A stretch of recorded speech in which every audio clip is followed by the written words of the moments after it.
بسم اللہ الرحمن الرحیم الحمدللہ رب العالمین والصلاة والسلام علی رسولہ الامین وعلی آلہ واصحابہ اجمعین بعد آپ کے سامنے چل رہی تھی حدیث جبرائیل کی شرح کے تعلق سے۔ حدیث جبرائیل کے بارے میں یہ بات آپ کے سامنے آئی کہ جبرائیل علیہ السلام انسان کی شکل میں آئے، انتہائی سفید کپڑا پہن کر کے، اور سر کے بال انتہائی کالے تھے۔ اللہ کے رسول صلی اللہ علیہ وسلم سے بہت قریب آ کر کے، بہت کلوز جسے کہتے ہیں، آ کر کے بیٹھ گئے، اور آ کر کے انہوں نے سوال کیا۔ پہلا سوال کیا تھا اسلام کے بارے میں، جس کا جواب یہ تھا کہ اس بات کی گواہی دینا کہ اللہ کے سوا کوئی معبود برحق نہیں ہے اور محمد صلی اللہ علیہ وسلم اللہ کے رسول ہیں، صلاۃ قائم کرنا، زکوٰۃ دینا، صوم رکھنا اور حج بیت اللہ کرنا، یہ جواب تھا۔ بعد میں ایمان کے بارے میں سوال کیا کہ ایمان کیا ہے، تو آپ نے جواب دیا ان تؤمن باللہ وملائکتہ وکتبہ ورسلہ وبالیوم الآخر وبالقدر خیرہ وشرہ۔ میں نے کہا اسی ترتیب سے یاد ہونا چاہیے، ترتیب کو ذہن میں رکھیے، اسی ترتیب سے۔ تو ایمان باللہ، ایمان بالملائکہ، ایمان بالکتب، یہ تینوں باتیں ہو گئی تھی۔ چوتھی بات ہے ایمان بالرسول، اسی کے بارے میں بات آپ کے سامنے چل رہی تھی، اور پچھلے ہفتے آپ کے سامنے ایمان بالرسول کے تعلق سے یہ بات آئی تھی کہ کسی کو رسول بنایا جانا، کسی کو نبی بنانا، یہ خاص اللہ تعالیٰ کا فضل ہے اس کے ساتھ۔ یہ آدمی نیکیوں کے ذریعے سے کما کر کے نبی نہیں بن سکتا، رسول نہیں بن سکتا، ولی ہے لیکن رسول اور نبی نہیں بن سکتا ہے۔ یہ کسبی چیز نہیں ہے، بلکہ خالص اللہ تبارک و تعالیٰ کا فضل ہے۔ جس بندے کو چاہتا ہے اللہ تعالیٰ رسالت اور نبوت کے لیے منتخب کر دیتا ہے۔ یہ بھی ہم نے پچھلے ہفتے آپ کے سامنے بیان کیا تھا کہ دنیا والوں کو رسولوں کی ضرورت ہے۔ عقل سے ہم ہر چیز کے بارے میں کہ یہ اچھا اور یہ برا، یا اس کے اندر اچھائی اور اس کے اندر برائی، ہم نہیں متعین کر سکتے جب تک کہ ہمارے پاس اللہ تبارک و تعالیٰ کی طرف سے اس سلسلے میں کوئی ہدایت نہ آ جائے۔ تو یہ ضرورت ہے انسانوں کو، اس سے بھی زیادہ جتنی ان کو ضرورت ہے ایک ڈاکٹر کی، جتنی ان کو ضرورت ہے ایک طبیب کی، اس سے زیادہ ان کو ضرورت ہے ایک رسول کی جو ان کے پاس آئے۔ تو یہ باتیں آپ کے سامنے پچھلے ہفتے درس میں آئی تھیں۔ اب رسولوں کے تعلق سے اور چند باتیں۔ رسولوں کے پاس اللہ تبارک و تعالیٰ کا، انبیاء کے پاس، رسولوں کے پاس، سب اس میں داخل ہیں، اللہ تبارک و تعالیٰ کا پیغام آتا تھا۔ یہ پیغام اللہ تبارک و تعالیٰ کا کیسے آتا تھا؟ ہر رسول، ہر نبی کے پاس اللہ تبارک و تعالیٰ کا پیغام آتا ہے، میسج آتا ہے اللہ تبارک و تعالیٰ کی طرف سے۔ تو اس میسج کے، اس پیغام کے آنے کی شکل کیا ہے؟ بولیے۔ اسے ہم کیا کہتے ہیں؟ وحی کہتے ہیں۔ اس لیے میں جلدی سے اس کو آگے بڑھوں کیونکہ یہ بات بار بار آتی رہتی ہے مختلف اس میں، تو ہم آگے بڑھ جائیں گے اس کو کہ ہر رسول اور ہر نبی کے پاس وحی آتی ہے۔ اور وحی کہتے ہیں، اگر کوئی عربی زبان میں وحی کے معنی ہوتے ہیں کہ الاعلام السریع الخفی، عربی میں کہتے ہیں انتہائی تیزی کے ساتھ کوئی بات، انتہائی تیزی کے ساتھ کوئی بات دوسری جگہ رازداری کے ساتھ پہنچائی جائے تو اسے وحی کہا جاتا ہے۔ انتہائی تیزی کے ساتھ اور رازداری کے ساتھ، یعنی جس کو بات پہنچنی ہے اسی کو پہنچے گی، کسی اور کو نہیں پہنچ سکتی ہے، اس کو کیا کہا جاتا ہے؟ عربی میں وحی کہا جاتا ہے۔ وحی کے یہ معنی ہوتے ہیں عربی زبان میں، اور یہی وحی انبیاء کے پاس ہوتی رہی۔ اس وحی کے تین طریقے تھے، وحی کے تین طریقے تھے۔ ان تین طریقوں میں پھر اور چیزیں آ جاتی ہیں، لیکن تین بڑی جو ہے اس میں چیزیں تھیں وحی آنے کی۔ پہلا جو ہے طریقہ اس کا کہ ڈائریکٹ اللہ تبارک و تعالی اپنے رسول کو بتا دے بغیر کسی واسطے کے۔ اور یہ شرف حاصل ہوا رسولوں اور انبیاء میں سے موسیٰ علیہ السلام کو، ڈائریکٹ اللہ تبارک و تعالیٰ سے کلام کرنے کا، اور اللہ کے رسول صلی اللہ علیہ وسلم کو جب آپ معراج کے موقع پر گئے تو آپ کو بھی یہ شرف حاصل ہوا۔ یہ چیزیں بڑی آسان ہیں تو میں جلدی جلدی آپ کو آگے بڑھ رہا ہوں، لیکن اس طریقے سے وحی زیادہ آتی نہیں رہی ہے۔ لیکن ہے یہ ایک طریقہ، لیکن زیادہ آتی نہیں رہی ہے۔ دوسرا ہے اللہ تبارک و تعالیٰ کی طرف سے خود ہی پھونک دیا جانا، اس کو عربی میں النفث فی الروع کہتے ہیں۔ اللہ تبارک و تعالیٰ ہی کی طرف سے ڈائریکٹ وہ چیز دل میں ڈال دی گئی، ڈائریکٹ بتا دی گئی، یہ وحی کا دوسرا طریقہ ہے۔ بات چیت نہیں ہوئی، بس دل میں ڈال دی گئی۔ اس میں دو طریقے تھے، ایک کو الہام کہتے تھے اور دوسرے کو منام یعنی خواب۔ منام یعنی خواب۔ تو انبیاء کرام کے خواب بھی وحی ہوتے ہیں، بار بار آپ سنتے تھے ان کے خواب بھی وحی ہوتے ہیں۔ تو خواب میں وہ چیز دکھا دی گئی ڈائریکٹ، بغیر فرشتے کے واسطے کے، ڈائریکٹ یہ چیز ہو گئی۔ تو منام میں یا الہام کہتے ہیں، دل کے اندر اللہ تبارک و تعالیٰ نے ان کے دل کے اندر یہ بات ڈال دی اور اس طریقے سے یہ بات ان کو معلوم ہو گئی۔ تو الہام ہونا بھی ثابت ہے اور خواب کے ذریعے سے وحی کا آنا یہ بھی ثابت ہے، دونوں چیزیں ثابت ہیں اور یہ بار بار آپ سنتے بھی رہتے ہیں۔ تو میں صرف وحی کی جو باتیں میں جلدی ذرا آگے بڑھوں گا اس کے تعلق سے۔ تیسری شکل ہے فرشتے کے واسطے سے وحی آنا، اور یہی زیادہ ہے، اور یہی زیادہ ہے، فرشتے کے ذریعے وحی آنا، فرشتے کے ذریعے وحی آنا۔ اس کی تین قسمیں ہیں، جو فرشتوں کے ذریعے سے وحی کا سلسلہ رہا اس کی تین قسمیں، اور یہی زیادہ رہا بھی ہے، اس کی تین قسمیں ہیں۔ پہلی قسم یہ ہے کہ فرشتہ اپنی شکل میں آئے، اپنی اصلی شکل میں، جو فرشتے کی شکل ہے، جیسے جبرائیل علیہ السلام آئے وحی لے کر کے، تو اپنی اصلی شکل میں لے کر کے آئے، اور ان کی اصل میں اللہ کے رسول صلی اللہ علیہ وسلم نے ان کو دیکھا ہے، ٹھیک ہے، جب ان کے 600 پر تھے، اصلی شکل میں فرشتہ لے کر کے آئے، اور یہ بھی بہت کم ہے، یہ بھی بہت کم ہے، وحی کا یہ طریقہ بھی بہت کم ہے کہ فرشتہ اپنی اصلی شکل میں آئے۔ دوسری شکل ہے کہ فرشتہ انسانی شکل میں لے کر کے آئے، یعنی جبرائیل علیہ السلام یہی زیادہ لے کر کے آتے تھے۔ ویسے جبرائیل علیہ السلام کے علاوہ بھی بعض فرشتوں کا وحی لے کر کے آنا ثابت ہے، اس سے پہلے میں آپ کو فرشتوں پر ایمان لانے کے تعلق سے بتایا تھا، لیکن زیادہ یہ فرشتے جبرائیل علیہ السلام کے واسطے سے ہی وحی کا سلسلہ رہا ہے۔ تو جبرائیل علیہ السلام انسانی شکل میں آئے، انسانی شکل میں جب آتے تھے جبرائیل علیہ السلام، وحی لے کر کے کافی آتے رہے ہیں، انسانی شکل میں جب آتے تھے تو دہیہ کلبی کی شکل میں آتے تھے، دہیہ کلبی کی شکل میں۔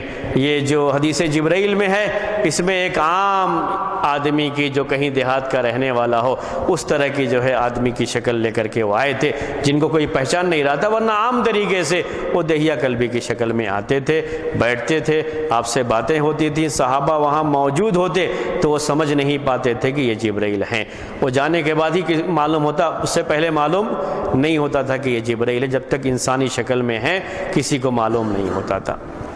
تیسری شکل یہ ہے کہ وہ ایک گھنٹی کی آواز کی طرح سے، وہ بھی فرشتے کے ذریعے سے ہی ہے، اس کو عربی میں کہا جاتا ہے، صحیح بخاری کی حدیث میں ہے، مثل صلصلۃ الجرس۔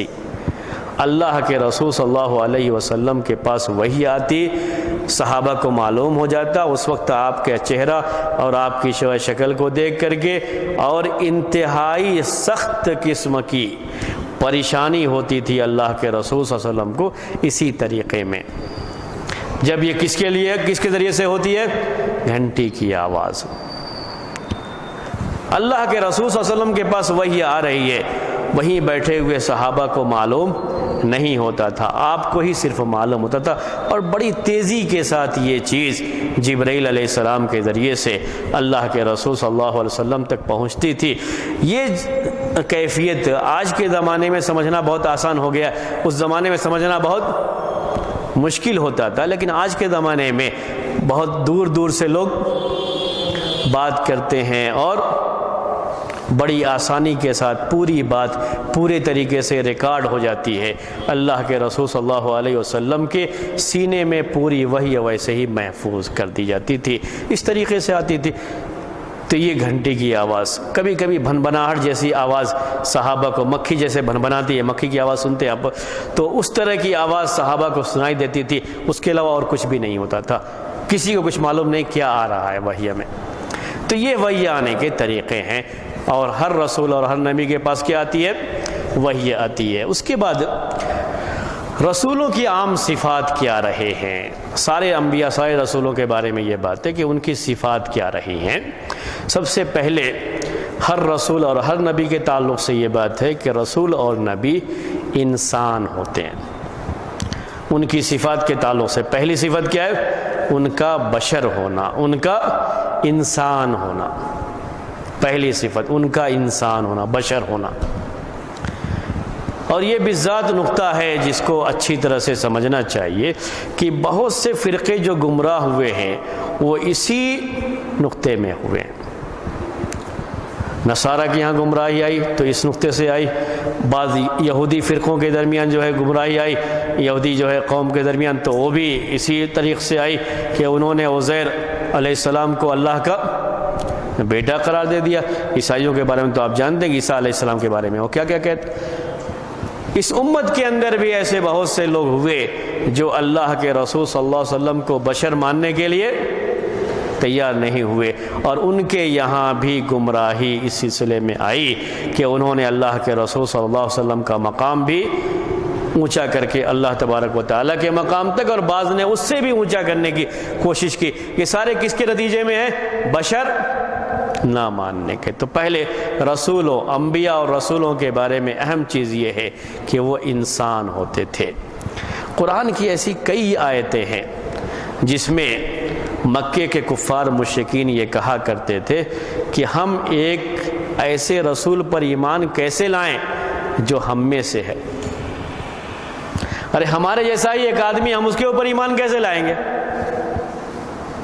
ایسی آیتیں قرآن میں بہت ہیں۔ سورہ فرقان پڑھی آپ تو سورہ فرقان میں یہ بات ہے کہ کیا ہم ایک ایسے آدمی پر ایمان لے آئیں جو آدمی ہماری طرح سے کھاتا ہے، پیتا ہے، بازار میں چلتا ہے، پھرتا ہے، ہم اس کے اوپر ایمان کیوں لائیں گے؟ قرآن میں مشرکین کا یہ اعتراض بھی ہے کہ اگر اللہ تعالیٰ کو رسول ہی بنانا ہوتا تو یہ انسان کو کیوں بناتا، کسی فرشتے کو نہیں بھیج دیتا؟ ہم اپنے جیسے انسان پر ایمان کیسے لائیں؟ یہ اعتراض بار بار ہوتا تھا۔ اس کا مطلب کیا ہوا کہ کفار مشرکین کا یہ عقیدہ صحیح تھا کہ رسول کیا ہے؟ انسان ہے، بشر ہے۔ وہ بشر مانتے تھے، اور مسلمانوں کا حال یہ ہے کہ وہ بشر ماننے کے لیے تیار نہیں ہے۔ وہ یہ بات کہتے تھے، باقاعدہ قرآن میں یہ بیان ہے ان کے تعلق سے کہ وہ ہم کیسے ایسے آدمی پر۔ اللہ تعالیٰ نے ان کے اوپر رد کرتے ہوئے یہ بات کہی کہ رسول کا بشر ہونا یہ ضروری ہے۔ کیوں؟ قرآن میں ہی یہ بیان بھی ہے کہ اگر ہم فرشتے کو بھیجیں گے تو فرشتہ بھی جب بھی انسان کے درمیان جائے گا تو انسان کی شکل میں جائے گا، اصلی شکل میں انسان اس کو دیکھ نہیں سکتے۔ جب بھی فرشتہ آئے گا یعنی رسول بن کر کے تو کس شکل میں آئے گا؟ اسی شکل میں آئے گا۔ پھر قرآن میں وَلَلَبَسْنَا عَلَيْهِمْ مَا، جو پہلے ان کو پریشانی تھی کہ یہ انسان ہے، ہم کیسے اس کی بات مانیں، تو پھر وہی مسئلہ ہے کہ تو ہمارے جیسا انسان ہے، کیونکہ فرشتہ اصلی شکل میں تو نہیں آئے گا، وہ انسانی شکل میں ہی آئے گا۔ تو فرشتے کا یعنی رسول کو جب بھی بھیجا اللہ تعالیٰ نے کس کے کیسے بھیجا کہ فرشتے رسول یہ انسان ہوتے تھے۔ انسانوں ہی کو کیوں رسول بنایا اللہ تبارک و تعالیٰ نے؟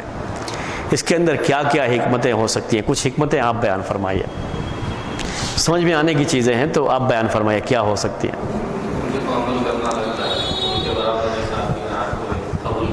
سب سے پہلی بات کیا ہے؟ قدوہ، قدوہ یعنی ماڈل۔ آدمی عمل کے لیے کیا چاہتا ہے؟ ہمارے سامنے کوئی ماڈل ہو جس نے عمل کیا ہو، تب وہ انکار نہیں کرتا، کہتا ہے ہاں عمل کر کے ایک آدمی سامنے دکھا رہا ہے تو ہم بھی عمل کر سکتے ہیں۔ قدوہ جسے عربی میں کہتے ہیں اسوہ، قدوہ اور یہ اسی وقت ممکن ہے جب رسول بھی انسان ہو۔ اگر فرشتے کو بھیجا جائے اور فرشتہ بڑا نیک ہے تو لوگ کیا کہتے ہیں؟ ارے بھائی انسان ہوتے تو پتہ لگتا تھا کہ عمل کرنا کتنا مشکل ہے، فرشتے ہونا اس لیے کچھ پتہ نہیں لگتا ہے آپ کو۔ تو قدوہ چاہیے انسانوں کو۔ جب اللہ تعالیٰ کی طرف سے احکام آتے ہیں تو ان احکام پر عمل کرانے کے لیے ایسے شخص کی ضرورت ہے جو عمل کر کے بتائے کہ بھائی میں بھی تمہارے جیسا ہی انسان ہوں، تمہارے درمیان پلا بڑھا ہوں، میں عمل کر سکتا ہوں، تم بھی عمل کر سکتے ہو۔ یہ پہلی حکمت۔ ہاں اور بولیے، خود سوچئے کیا کیا ہو سکتی ہے۔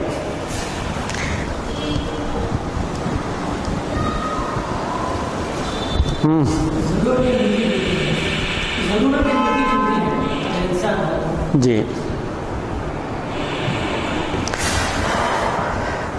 نیک ہونا، کسی بھی انسان کا نیک ہونا، اچھا ہونا، یہ کب جو ہے خوبی مانا جاتا ہے؟ جب وہ انسان ہوتے ہوئے اچھا ہو۔ اگر کوئی دوسری مخلوق ہے اور وہ اچھی ہے تو پھر اس کی وہ کوئی خوبی نہیں ہو سکتی، یا وہ ان کے سامنے آ کر کے بیان کرے کہ دیکھو میں ایسا ہوں تو آپ لوگ بھی ایسا ہو، وہ بیان نہیں کر سکتا اس طرح کی کوئی چیز جو ہے۔ اس میں ایک بات یہ بھی ہے کہ سمجھنے اور سمجھانے کا جو معاملہ ہے یہ اسی وقت بہتر ہو سکتا ہے جب وہ انہی میں سے ہوں، جب وہ انہی میں سے ہوں۔ انسان کے بارے میں زیادہ جانتا ہے، انسان کی ضرورتوں کے بارے میں زیادہ جانتا ہے، انسان کی سمجھ کے بارے میں زیادہ جانتا ہے کہ اس کو کیسے سمجھانا ہے، یہ بات اس تک کیسے پہنچانی ہے۔ میں آپ کو اس کی ایک مثال دیتا ہوں۔ ٹیچر ٹریننگ ہوتی ہے تو اس میں یہ بات بھی پیش کرتے ہیں کہ آپ کہاں پڑھا رہے ہیں۔ آپ کو پڑھانے سے پہلے یہ معلوم ہونا چاہیے کہ آپ کہاں پڑھا رہے ہیں، آپ کو یہ معلوم ہونا چاہیے کہ آپ کس کو پڑھا رہے ہیں، ان کی نفسیات، ان کی ذہنی صلاحیت، ان کی مجبوریاں، ان کی پریشانیاں، یہ ساری چیزیں آپ کو معلوم ہونی چاہیے۔ اس کے بغیر اگر آپ پڑھاتے ہیں تو آپ صحیح طریقے سے بات سمجھا نہیں سکتے۔ سمجھ رہے ہیں میری بات کو؟ آپ صحیح طریقے سے بات کو نہیں سمجھا سکتے۔ یہ باقاعدہ ٹیچر ٹریننگ میں پیش کیا جاتا ہے۔ رسول اپنی قوم کا معلم ہوتا ہے، رسول اپنی قوم کا معلم ہوتا ہے۔ اگر رسول کو انسانوں کے بارے میں معلومات نہ ہو کہ یہ ایسے ہیں تو صحیح معنی میں ان تک وہ پہنچا نہیں سکتے، صحیح طریقے سے وہ باتیں ان کو سمجھا نہیں سکتے۔ اللہ کے رسول صلی اللہ علیہ وسلم تو رسول تھے، کیا تھے؟ رسول تھے۔ عورتوں کے بعض مسائل ڈائریکٹ عورتوں کو سمجھانا آپ کے لیے مشکل۔ کون سمجھاتے تھے؟ یہ آپ کی بیویاں سمجھاتی تھیں۔ آپ ان کو سمجھاتے تو وہ جا کے سمجھاتی ان کو، کیونکہ آپ ڈائریکٹ نہیں سمجھا پاتے۔ تو یہ معاملہ تو خود ایک انسان کے لیے، اگر فرشتہ ہو تو کیا حال ہوتا ہے اس کے بعد۔ تو یہ حکمت ہے کہ ہمیشہ رسول کس میں سے بھیجے گئے؟ انسانوں میں سے ہی بھیجے گئے۔ تو رسول بشر ہوتے تھے، جو بشری تقاضے ہیں وہ سارے تقاضے ہر رسول کے اندر ہوا کرتے تھے۔ یعنی ایک انسان کی ضرورت ہے کھانا پینا، سونا، جی کھانا پینا سونا، استنجا، ہاں اور بولیے، کمانا، جی ہاں، نکاح کرنا، شادی کرنا، یہ انسانی ضرورتیں ہیں۔ جتنی انسانی ضرورتیں ہیں یہ ساری ضرورتیں ہر رسول کے ساتھ رہی ہیں۔ کوئی بھی رسول اس سے الگ نہیں رہا۔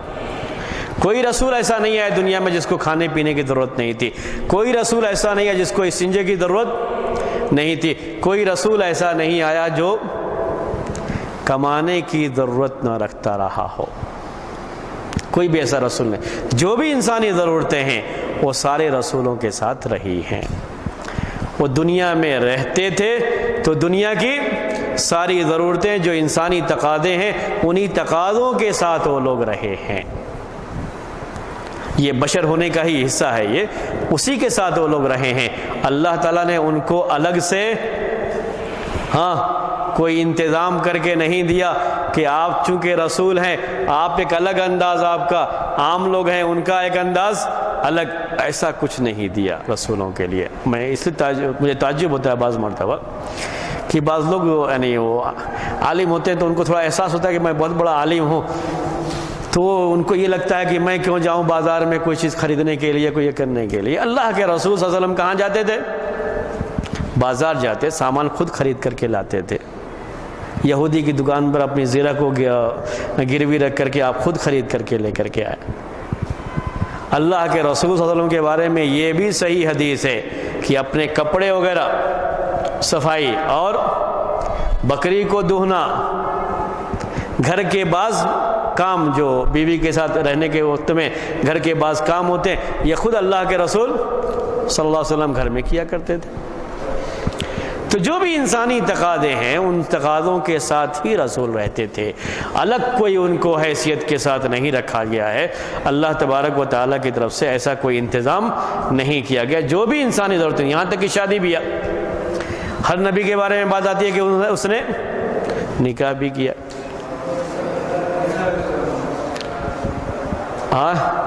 عیسیٰ علیہ السلام ابھی زندہ ہیں اصل، ٹھیک ہے، ان کو ذرا الگ کر کے، کیونکہ ان کو ایسے ہی اٹھا لیا گیا۔ ابھی ان کی زیادہ 40 سال میں نبوت ملتی ہے، ان کے بارے میں یہ بھی ہے کہ ابھی 40 سال سے پہلے ہی ان کو اٹھا لیا گیا ہے، تو ان کو تھوڑا الگ کر کے ہی دیکھیں گے اس میں، ٹھیک ہے۔ تو ان کے معجزے بھی ذرا خاص قسم کے تھے اور اسی میں آزمائش بھی ہوتی ہے لوگوں کے لیے۔ اس کے بعد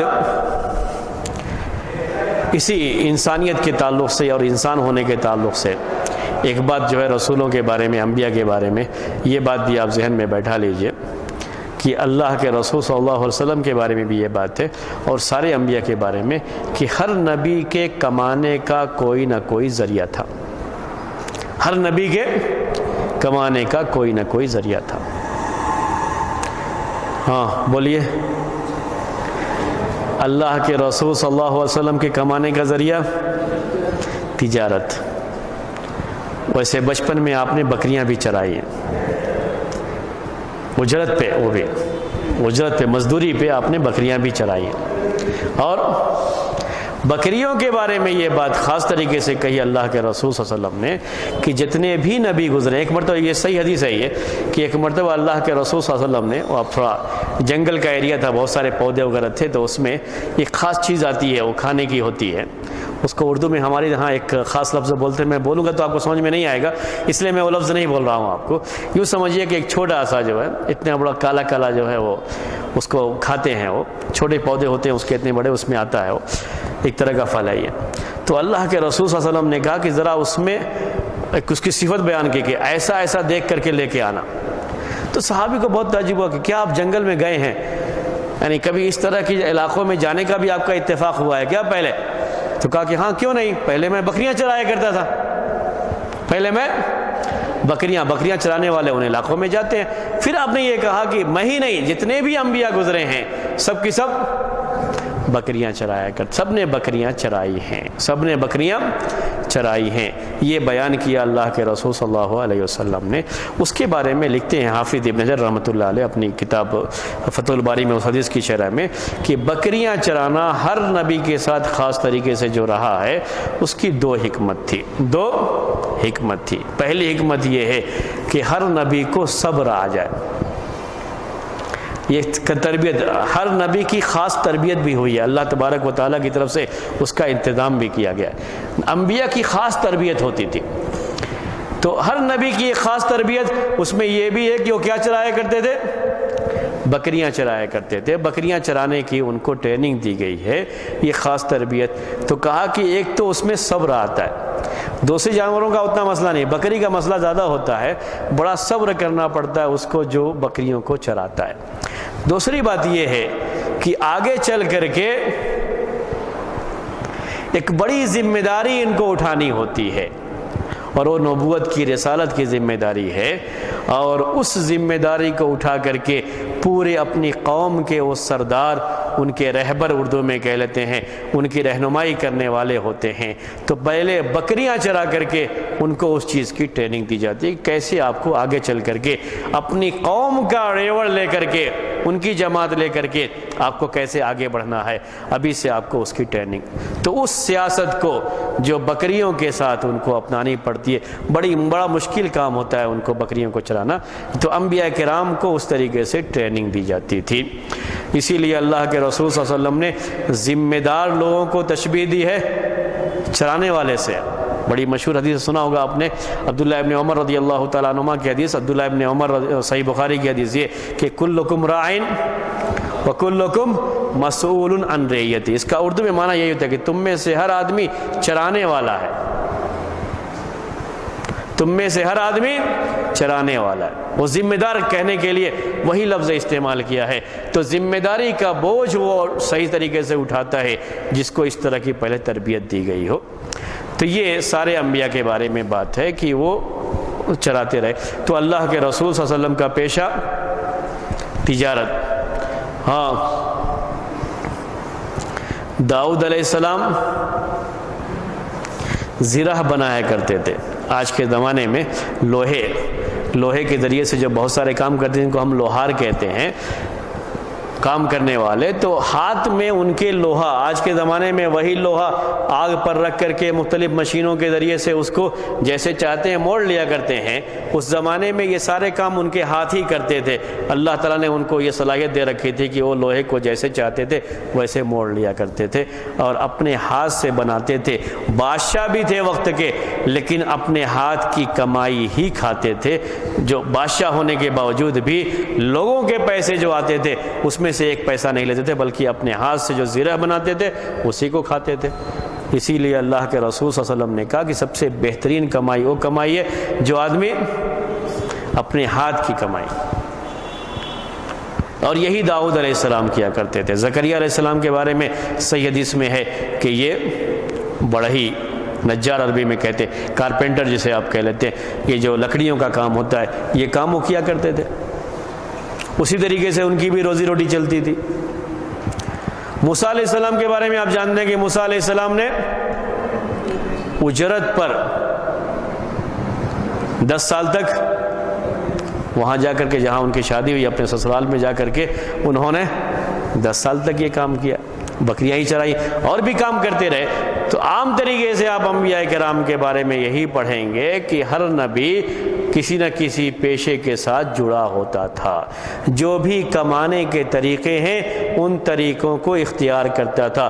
کمانے کے 4 طریقے، کمانے کے 4 طریقے ہیں۔ ایک طریقہ تجارت، دوسرا زراعت یعنی کھیتی وغیرہ جو زمین سے اگانے کا، چاہے درخت ہو چاہے پودے ہوں، تو تجارت، زراعت، ہاتھ سے کوئی چیز بنانا جس کو صنعت کہتے ہیں، جس کو آج کے زبان میں آپ یہ انڈسٹری جسے ہو، تو اس طرح کی چیز جو ہے۔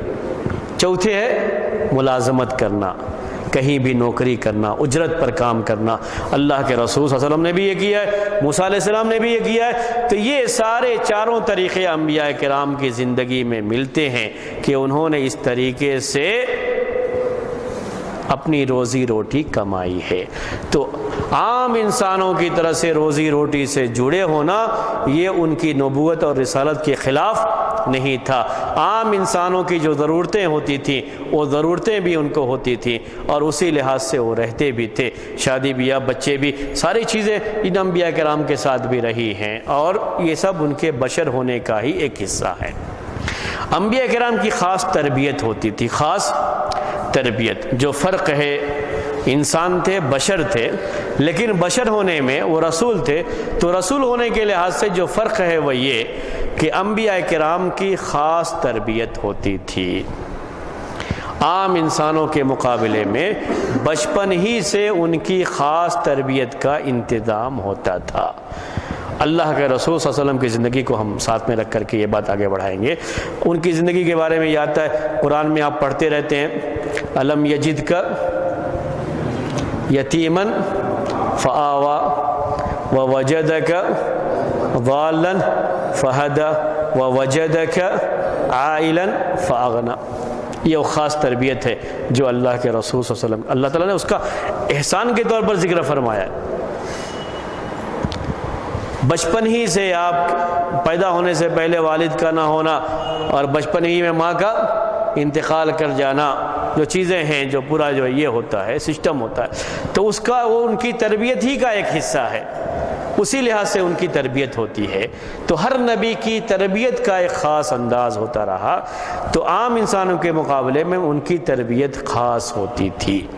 اللہ کے رسول صلی اللہ علیہ وسلم کی خاص تربیت میں سے یہ بھی داخل ہے کہ جب ابھی آپ چھوٹے سے تھے اور اپنی ماں جنہوں نے دودھ پلایا تھا، اس دودھ پلانے والی ماں کے یہاں تھے، ابھی اپنے بھائیوں کے ساتھ کھیل رہے تھے جو وہاں پہ ان کے بھائی دودھ پینے کے لحاظ سے تھے، تو اس وقت جبریل علیہ السلام آئے۔ یہ ثابت ہے حدیث میں، آ کر کے آپ کا سینہ چاک کیا اور اس میں سے شیطان کا حصہ نکالا اور دل کو زمزم کے پانی سے دھو کر کے پھر رکھ کر کے اس کے بعد اسے سی دیا۔ انس رضی اللہ تعالیٰ عنہ کہتے ہیں کہ میں سینے کی نشانی اس میں دیکھا کرتا تھا۔ تو یہ ثابت ہے بالکل، یہ خاص تربیت کا ایک حصہ ہے۔ تو نبی انسان ہوتے تھے، انسانوں کی ساری ضرورتیں ان کو پیش آتی تھیں، لیکن جو بات ان کو خاص کرتی ہے وہ بات کیا ہے کہ ان کی تربیت کچھ خاص انداز سے ہوتی تھی، عام انسانوں سے ہٹ کر کے، جو ان کے لیے بڑی ذمہ داری کی بات تھی آگے چل کر کے، اس ذمہ داری کے لحاظ سے ان کی تربیت کا انداز خاص ہوتا تھا۔ تو اللہ کے رسول صلی اللہ علیہ وسلم بھی اسی تربیت کے دور سے گزرے ہوئے تھے اور اسی لحاظ سے آپ کی تربیت ہوئی۔ یہ آپ نے سنا ہے کہ اللہ کے رسول صلی اللہ علیہ وسلم نے کبھی شرک نبوت سے پہلے بھی نہیں کیا، کبھی آپ جھوٹ نہیں بولتے تھے۔ یہ نبوت کے بعد کی بات نہیں ہے، پہلے سے یہ چیزیں خاص انداز سے اسی انداز سے تربیت کی جاتی ہے ایک نبی کی، اور اسی لحاظ سے وہ آگے بڑھتا ہے۔ ٹھیک ہے، یہ تربیت کے تعلق سے اس کے بارے میں کوئی کسی کو اختلاف بھی نہیں ہوتا ہے، متفق علیہ بات ہر نبی کی خاص انداز سے تربیت ہوتی ہے، ذرا عام انسانوں سے ہٹ کر کے۔ تیسری بات یہ ہے، عام انسان ہونے کے باوجود بھی ایک نبی کے ایک رسول کے کہ بشر ہوتے ہیں، لیکن ایک خاص بات یہ رہتی ہے کہ ہر نبی پیدائش کے لحاظ سے، اپنی خلقت کے لحاظ سے، اپنے جسم کے لحاظ سے انسانی درجے میں کمال رکھتا تھا۔ انسان ہونے کے ساتھ ساتھ اس میں کیا رکھتا تھا؟ کمال رکھتا تھا، یعنی کہیں بھی جسم کے لحاظ سے کوئی عیب ان کی پیدائش میں نہیں ہوتا تھا، بے عیب، کسی طرح کا کوئی عیب نہیں۔ موسیٰ علیہ السلام کے بارے میں آپ نے بات سنی ہے کہ موسیٰ علیہ السلام، ہاں موسیٰ علیہ السلام بولیے، موسیٰ علیہ السلام، وہ اس کے بارے میں ایک بات دوسری کہی جاتی ہے، وہ بنی اسرائیل کے ساتھ ننگے نہاتے نہیں تھے۔ ان کے دور میں لوگ ننگے نہاتے تھے، لیکن وہ ننگے نہاتے لوگوں کے سامنے ننگے نہیں، الگ جو ہے جا کر کے، لیکن لوگوں کے سامنے ننگے نہیں نہاتے تھے۔ ایک دن اپنا کپڑا رکھ کر کے نہانے گئے تو کپڑا پتھر، وہ مشہور حدیث صحیح بخاری کی آپ جانتے ہیں، اس میں کیا ہے حدیث میں کہ بنی اسرائیل نے ان کو دیکھ لیا اس حالت میں تو کہا کہ ارے ان کے پاس تو کوئی عیب نہیں ہے۔ وہ اصل میں موسیٰ علیہ السلام کو اکیلے نہانے کی وجہ سے یہ عیب لگاتے تھے کہ شاید ان کا خصیہ بڑھا ہوا ہے،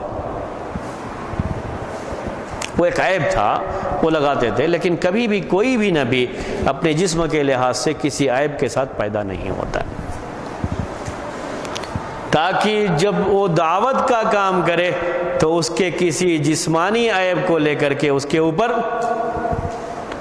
اوپر تعان تشنیع یا اس کی برائی کوئی نہ کرے، اس طرح کی کوئی بات نہ ہو۔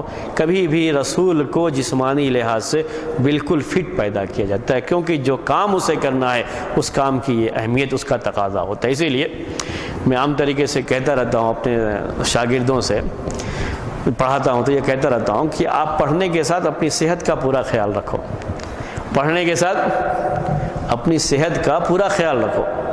کبھی کبھی بعض طلبہ، بعض اسٹوڈنٹ کیا ہوتے ہیں کہ پڑھنے کے لیے وہ رات کی نیند کا خیال نہیں کرتے، اور بھی بہت ساری چیزوں کا خیال نہیں کرتے، کھانے پینے کا اتنا زیادہ خیال نہیں کرتے، تو اس کی وجہ سے ان کی صحت میں فرق پڑتا ہے۔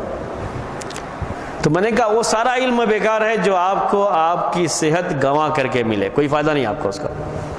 کیوں؟ علم حاصل کرنا ہی کمال نہیں نا، علم حاصل کرنے کے بعد یہ دوسروں تک پہنچانا وہ بھی ایک ذمہ داری ہے، اور یہ ذمہ داری کب ادا کر پائیں گے؟ جب آپ کی صحت آپ کا ساتھ دے گی۔ تو چونکہ نبوت اور رسالت کی بڑی ذمہ داری ہوتی تھی، اور اس ذمہ داری کے لحاظ سے اس کو دوسروں تک پہنچانا بھی ہے، اس لحاظ سے ایک نبی اپنی پیدائش کے لحاظ سے بہت ہی فٹ ہوتا تھا جسمانی لحاظ سے، اللہ تبارک و تعالی اس کو جسم کے لحاظ سے کسی عیب کے ساتھ پیدا نہیں کرتا تھا، یہ نبی کے ساتھ ہوتا تھا، یہ خاص بات ہوتی تھی۔ اسی طریقے سے انبیاء کے تعلق سے انسان ہونے کے باوجود بھی جو خاص بات ہے وہ یہ کہ ہر نبی اس زمانے میں نسب کے لحاظ سے جو سب سے اونچے نسب کے لوگ مانے جاتے تھے، انہی قوم میں نبی اور رسول بھیجے جاتے تھے۔ یہ ذہن میں رکھیے، آپ کی نسب کی اسلام میں کوئی حیثیت نہیں ہے، لیکن جب دعوت کا کام شروع کرے نبی یا رسول تو کوئی اسے اس سلسلے میں تانا نہ کسے کہ ارے یہ تو فلاں کا، یہ تو ایسا ہے، یہ تو ایسا ہے، نہ کہنے پائے۔ اس لیے اس قوم کا جو سب سے اونچا نسب مانا، اس زمانے کا جو سب سے اونچا نسب مانا جاتا تھا، اسی نسب میں انبیاء کو بھیجا جاتا رہا ہے۔ اس کی دلیل ہے ہرقل کی مشہور حدیث جو صحیح بخاری میں بالکل شروع میں ہے، شروع ہی میں امام بخاری رحمۃ اللہ نے اس کو پیش کیا ہے کہ جب اللہ کے رسول صلی اللہ علیہ وسلم کا خط پہنچا، کس کے پاس؟ ہرقل کے پاس خط پہنچا، تو اس خط کے بعد وہ لمبی ایک جو ہے حدیث ہے، میں صرف اس نے حق معلوم کرنے کے لیے کہ کیا اس علاقے کا کوئی آدمی یہاں پر ہے یا نہیں ہے تلاش کروایا، تو ابو سفیان اپنے ساتھیوں کے ساتھ تھا، تو ابو سفیان سے چند سوال کیا ہرقل نے۔ اس میں سے ایک سوال یہ بھی ہے کہ یہ بتاؤ کہ یہ نبی تمہارے درمیان کیسے نسب والا ہے؟ تو ابو سفیان نے کہا کہ بڑے اونچے نسب، قریش کے خاندان، اور قریش کا خاندان اس زمانے کا سب سے اونچا نسب کے لحاظ سے مانا جاتا تھا، اس میں بھی قریش میں بھی بنو ہاشم سب سے اونچے جو ہے مانے جاتے تھے، آپ اس خاندان سے تعلق رکھتے تھے۔ تو کہا بھی ابو سفیان نے، حالانکہ ابھی اسلام نہیں قبول کیا تھا، یہی کہا، عربی میں یہ لفظ ہے هو فینا ذو نسب، یعنی وہ ہمارے درمیان بڑے اونچے نسب والا ہے۔ تو کیا کہا ہے ہرقل نے اس کے بعد جب تجزیہ کیا اس کا، تو کیا کہا اس نے کہ ہر نبی ایسے ہی اپنی قوم میں سب سے اونچے نسب میں بھیجا جاتا تھا۔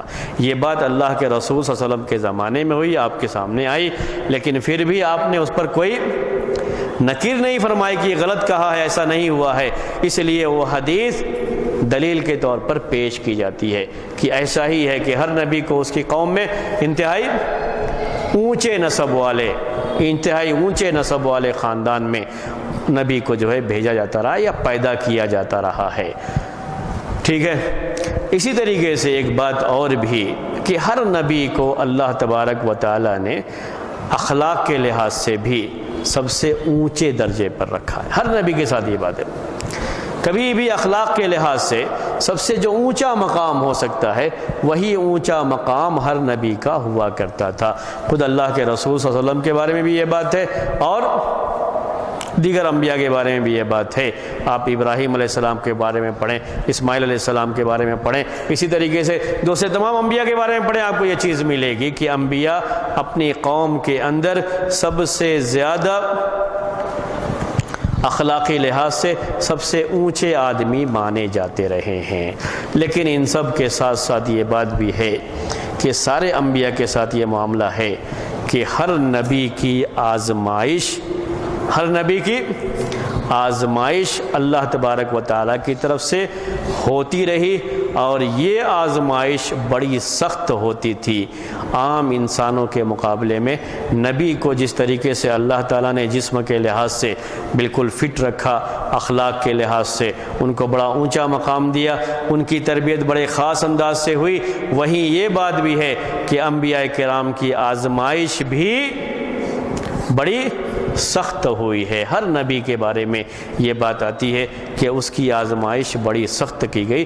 جن انبیاء کا تذکرہ آزمائش کے تعلق سے آیا ہوا ہے ان انبیاء کے تعلق سے بات ہم آپ کے سامنے جو ہے انشاءاللہ آئندہ ہفتے درس میں پیش کریں گے۔ آج کا درس ہم اسی پر ختم کرتے ہیں۔ سبحانک اللہم و بحمدک